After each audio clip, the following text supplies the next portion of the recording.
नमस्कार. खरे डेरे भोसले महाविद्यालय गुहागर आयोजित foundation course for government jobs यामध्ये मी अभिजित यादव, गणित विभाग प्रमुख, तुम्हा सर्वांचं स्वागत करतो. आपल्या पहिल्या टॉपिकचं नाव आहे बेसिक मॅथमॅटिकल कॅल्क्युलेशन.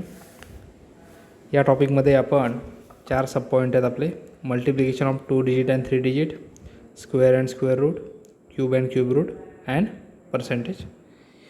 मल्टिप्लिकेशन आपण शाळेत असल्यापासून करत आलो, परंतु मल्टिप्लिकेशन करताना खूप वेळ जातो, चुकासुद्धा होण्याचे चान्सेस असतात.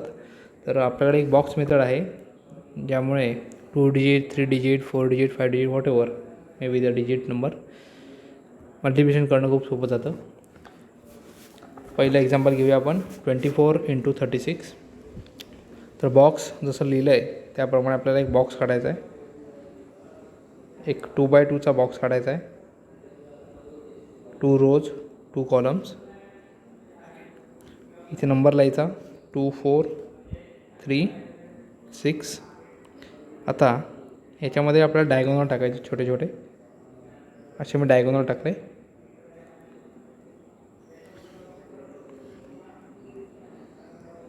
आता एंट्री लिहिताना एक गोष्ट आपल्याला लक्षात घ्यायची आहे. 2 × 3 6. Yes, 2 × 3 is 6. बट 6 लिहिताना आपण एक काळजी घ्यायची आहे. 6 आपण 6 असा न लिहिता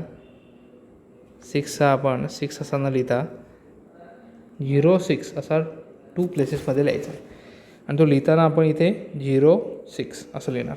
6 दुने 12, 2 × 6, येस 12. सो मी इथे लिहिला 4 × 3. 4 × 3 is 12 again, so 1, 2. Now 4 × 6. 4 × 6 is 24. Okay. आता काय करायचं पुढे? डायगोनल वाईज ॲडिशन करायची. आता डायगोनल वाईज ॲडिशन म्हणजे एकदा आपण बघूया. डायगोनल वाईज ॲडिशन म्हणजे हा जो बॉक्स तयार झालेला आहे, हा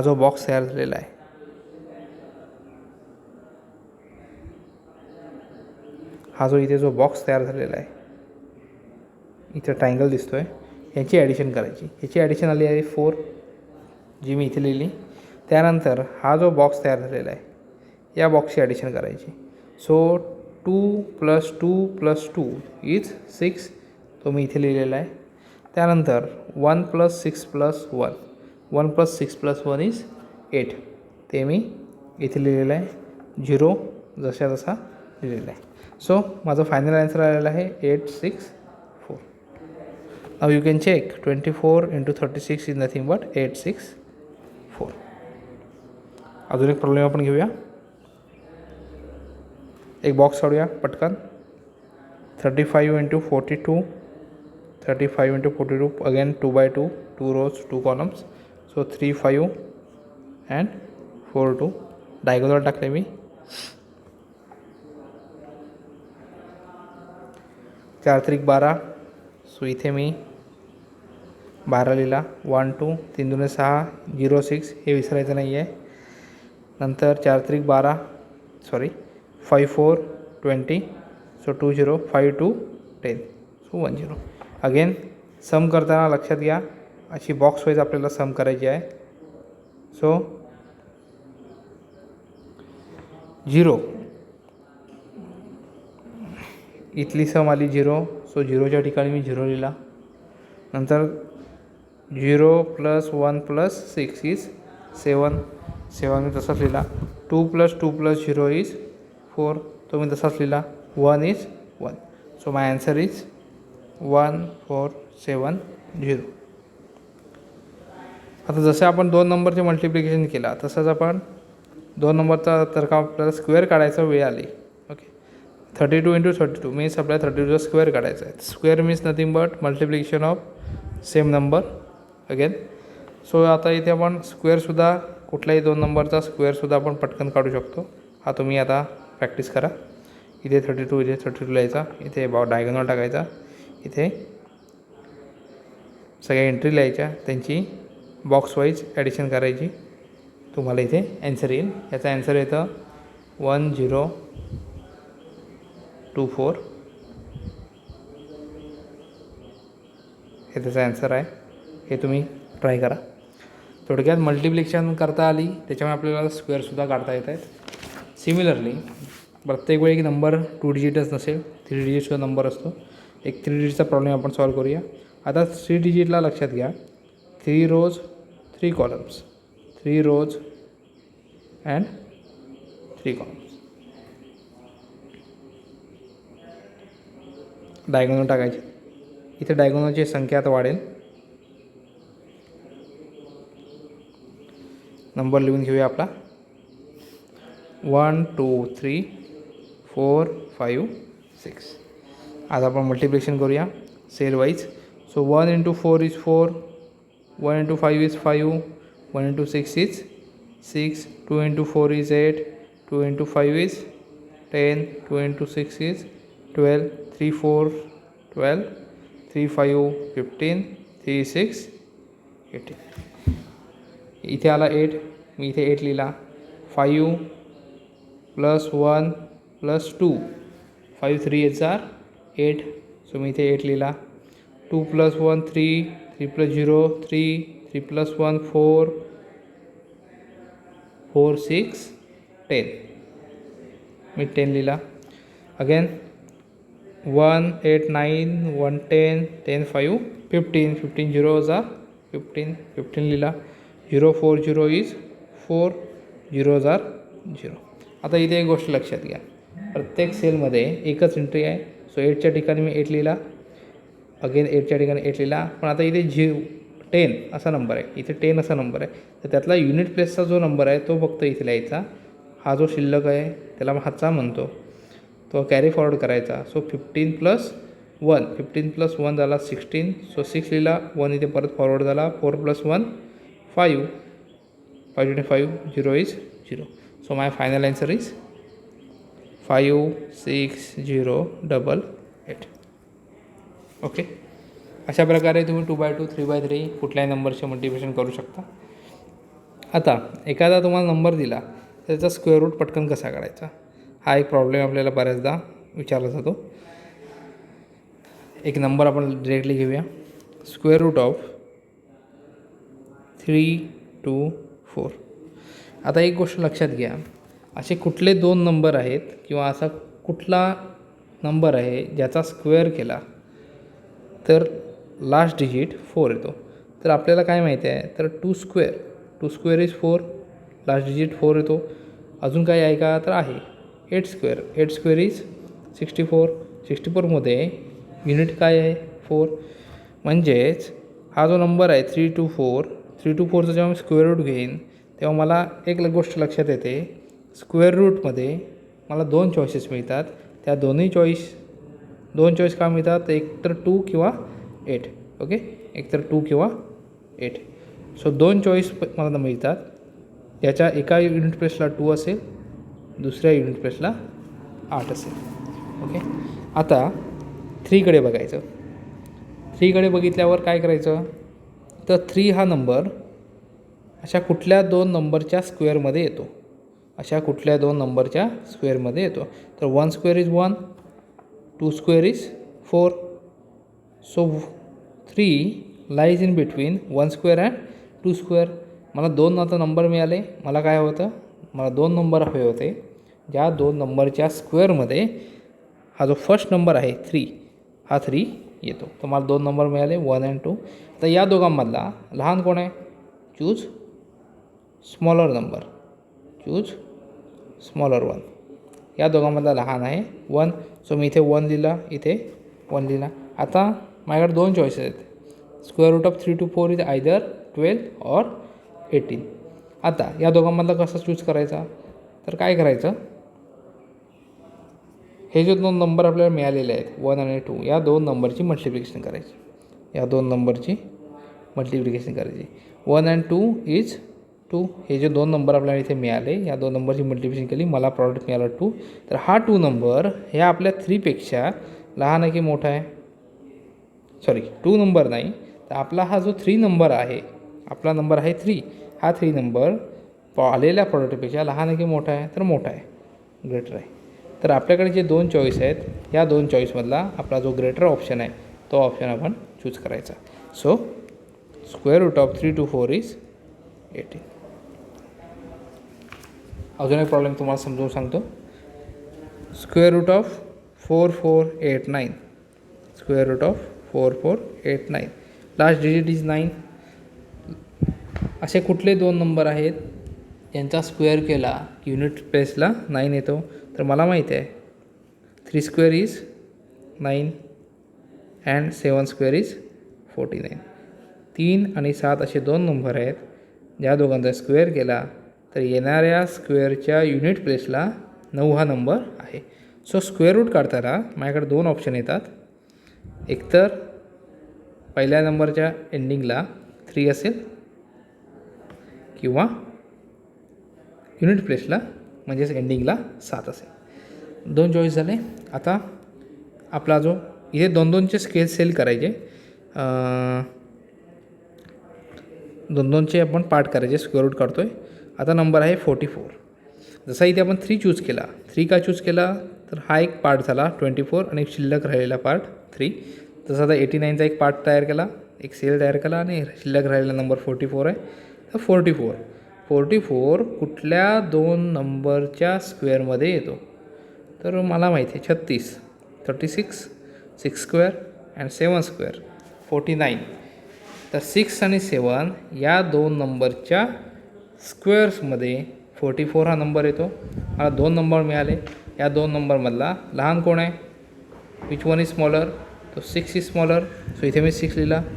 नाव square root of 4489 is either 63 or 67. अजून मला चॉईस आहे. आता जे दोन नंबर मला मिळालेले आहेत 6 आणि 7 या दोन नंबरचा मी प्रॉडक्ट घेतला. So 6 7 is 42. 6 7 इज 42. आपला नंबर आहे 44. तर हा 44 लहान आहे की मोठा आहे? नाव 44 is greater than 42. Yes. So आपल्याला जे चॉईस दोन आहेत या दोनमधला मोठा कोण आहे? का मोठा चूज केला? तर आपला जो नंबर आहे 44 हा 44 आलेल्या प्रॉडक्टपेक्षा मोठा आहे. आपला नंबर मोठा असेल तर मोठा चॉईस, मोठा नंबरचा चॉईस. जर का आलेला आपला जो नंबर आहे हा नंबर आलेल्या प्रॉडक्टपेक्षा लहान असेल तर दोन चॉईसमधला लहान नंबर चूज करावा. आता मोठा आलेला आहे सो आपला स्क्वेअर रूट आलेला आहे 67. ओके. तुम्ही अजून कुठलाही नंबरचा स्क्वेअर रूट घेऊन प्रॉब्लेम चेक करू शकता. होमवर्कला एक आता तुम्ही नंबर घेऊ शकता 15625. हा तुम्ही चेक करून बघू शकता. क्यूब. आपल्याला बेसिक काही क्यूब्स आपल्याला माहिती असतात ते मी आधी इथे लिहून ठेवतो.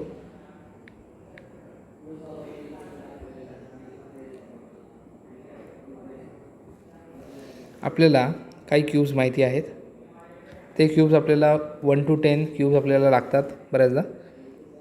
1 cube is 1, 2 cube is 8, 3 cube is 27, 4 cube is 64, 5 cube is 125.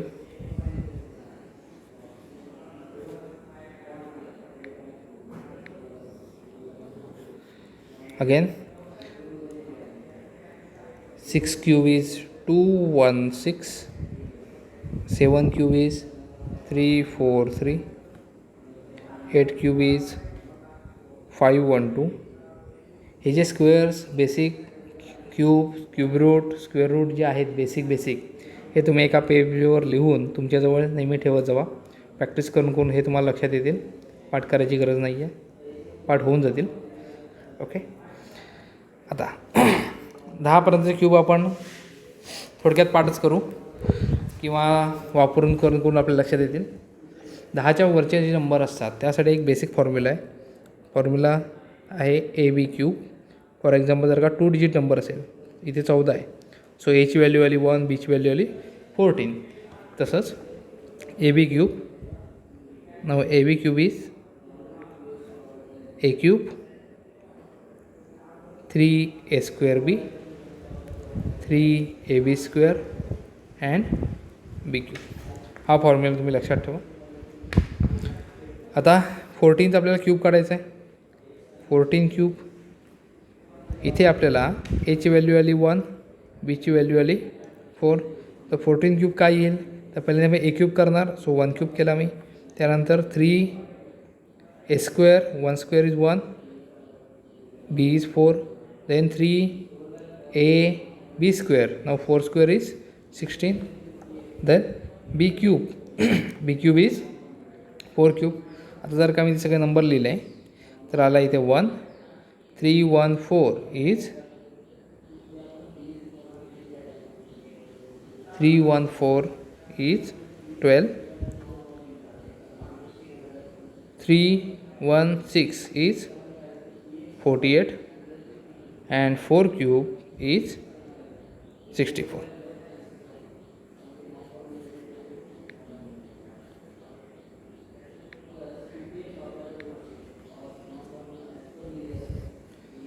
तर या सगळ्यांचे आपण ॲडिशन करूया. आता इथे थोडक्यात आपल्याला काय मिळालेलं आहे, 1 12 48 अँड 64. आता लक्षात घ्या, एकावी एकच डिजिट लिहायचा. 64चा 4 लिहिला मी, यस. हा 6 इकडे फॉरवर्ड झाला. So 48 plus 6, 48 plus 6 is 54. 54मधला मी 4 लिहिला. हा 5 परत फॉरवर्ड झाला इथे पुढच्या नंबरला. So 12 plus 5 is 17. 17मधला मी 7 लिहिला. 17मधला मी 7 लिहिला. हा 1 परत फॉरवर्ड झाला. 1 plus 1 is 2. So 2744. So 14 cube is nothing but 2744. Similarly 32 cube. 32 cube काय येईल, 32 cube is 3 cube, 3 a square, 3 square is 9, b is 2, 3 a b square is 4, and then 2 cube is 8. तर हे multiplication तुम्ही इथे लिहून ठेवा. नंतर सेल वाईज ॲडिशन करायचे. झालं. 32 क्यूब इज, हे तुम्ही घरी ट्राय करा. 3 2 7 6 8. ओके. त्यानंतर क्यूब रूटचे काही प्रश्न असतात. जसे आपण आता स्क्वेअर रूट काढले तसेच आपल्याला आता क्यूब रूट काढायचे आहेत. 3 5 9 3 7. आता जसे आपण स्क्वेअरमध्ये 2चे सेल करत होतो तसे आता 3चे सेल करायचे. राईट साईडने सुरुवात करायची. सो 937चा एक सेल झाला आणि 35चा एक सेल झाला. आता याच्यामध्ये शेवटचा डिजिट बघा. शेवटचा डिजिट आहे 7. असा कुठला नंबर आहे ज्याचा क्यूब केला की लास्ट डिजिट 7 येतो. तर माझ्या असं लक्षात येईल की 3चा जर का मी क्यूब केला तर शेवटचा डिजिट 7 येतो. अजून असा कुठलाही नंबर नाही आहे ज्याचा मी क्यूब केला तर लास्ट डिजिट हा 7 येतो. सो मला एक कळलं, शेवटचा डिजिट हा 3 आहे, बरोबर. आता पहिला जो सेल आहे 35, त्या 35कडे बघायचं. 35 कुठल्या 2 नंबरच्या क्यूबमध्ये येतो, 35 कुठल्या 2 नंबरच्या क्यूबमध्ये येतो. तर 3 cube is 27 and obviously 4 cube is 64. So 35 हा 3 आणि 4 या दोघांच्या क्यूबमध्ये येतो. सो मला 2 नंबर मिळाले, 3 अँड 4. या 2 नंबरमधला लहान कोण आहे, which one is smaller, so obviously 3. So इथे मी 3 लिहिला. So cube root of 3 5 9 3 7 is 33. Similarly you can try for this. 1 3 8 2 4 8 2 4 आणि 13 असा मी सेल केला. याचा ॲन्सर तुम्ही घरी ट्राय करा. याचा ॲन्सर येतं 24. परीक्षेत बऱ्याचदा पर्सेंटेज काढायला विचारतात. ओके, तर पर्सेंटेज कसे काढायचे, काय ट्रिक आहे ते बघूया. आपला नंबर आहे 148. ओके, पर्सेंटेज काढताना 10% मला काढायचे आहेत. तर 148ला जर का मी 100 म्हणजे जर का मी 148 समजलो तर 10 म्हणजे 100ला 10ने डिवाईड केलं की 10 येतो. तसंच 148ला जर का मी 10ने डिवाईड केलं तर मला मिळेल 14.8. So 10% is nothing but 14.8. What is 1%? आता 10ला जर का मी 10ने डिवाईड केलं तर मला 1 मिळतो. तसंच 14.8ला आपण हे ॲझ्युम केलेलं आहे. 14.8ला जर का मी 10ने डिवाईड केलं तर मला मिळेल 1.48. सो जेव्हा असं विचारतील find 1% of 148 then our answer will be 1.48. अजून 0.1% विचारले तर 1 मला माहिती आहे, तर 0.1 काय येईल, तर 1ला 10ने डिवाईड केलं सो 0.148. सो इथे आलं 0.148. सिमिलरली जर का तुम्हाला विचारलं फाईन 0.01%, हे बेसिक आहेत. हे आपल्याला एकदा कळलं आहे की आपल्याला कुठलाही पर्सेंटेजचा आकडा आपल्याला काढता येतो. हा येतो 0.0148. ओके, पुढचा प्रॉब्लेम सॉल्व केला तुम्हाला कळेल. तुम्हाला 15% काढायचे आहेत. तर शाळेत आपण 15% कसं काढत होतो, तर 15 डिवायडेड बाय 100 इंटू 150. 0 कॅन्सल करायचो, मग 15 इंटू 15 करायचो. 15 इंटू 15 डिवायडेड बाय 10. आता इथे नंबर 15 असल्यामुळे आपल्याला सोपं झालं आहे. उद्या समजा इथे एखादा विचित्र नंबर असता, 78 इंटू 67 डिवायडेड बाय 10 असा जर का नंबर असता, थोडक्यात 78% ऑफ 67 असं का काढायचं असतं, तर हे कॅल्क्युलेशन खूप हार्ड जातं, याला खूप वेळ जातो. तर असं काही न करता फक्त मनातल्या मनात आपण हे कॅल्क्युलेशन करू शकतो. तर असं काही आपण आता करायचं नाही आहे. So 15% means what, 10% and 5%. आता 15% कोणाचे काढायचे आहेत, 150चे, बरोबर. 100 म्हणजे जर का मी 150 म्हटलं तर 10 म्हणजे 50, 5 म्हणजे 10 डिवायडेड बाय 2 5 येतो, तसंच 15 डिवायडेड बाय 2 7.5 येतो. सो 10 आले, पर्सेंटेज आले 50, 5% आले 7.5. या दोघांची जर का मी ॲडिशन केली तर आन्सर येतं. सो 15% ऑफ 150चा आन्सर येतं 22.5. या गोष्टी जेवढं तुम्ही प्रॅक्टिस करा तेवढं तुम्हाला क्विक येतील. हळूहळू तुम्ही ओरलीसुद्धा हे सर्व प्रॉब्लेम सॉल्व करू शकता. हा जो टॉपिक आहे, या टॉपिकमधले जे जे पॉईंट मी घेतले हे आपल्याला बऱ्याच टॉपिकमध्ये आपल्याला लागतात. पर्सेंटेज हा जो टॉपिक आहे हा आपल्याला simplification, simple interest, compound interest, profit and loss, approximation, percentage म्हणून सुद्धा एक टॉपिक आहे, यामध्ये सुद्धा आपल्याला लागतो. तर तुम्हाला एक व्हॉट्सअपला असाइनमेंट्स पाठवलेली आहे, त्या असाइनमेंटचा वापर करा. एखादा डाऊट आला तर हा व्हिडिओ परत बघा, कन्सेप्ट परत क्लिअर करा. थँक्यू.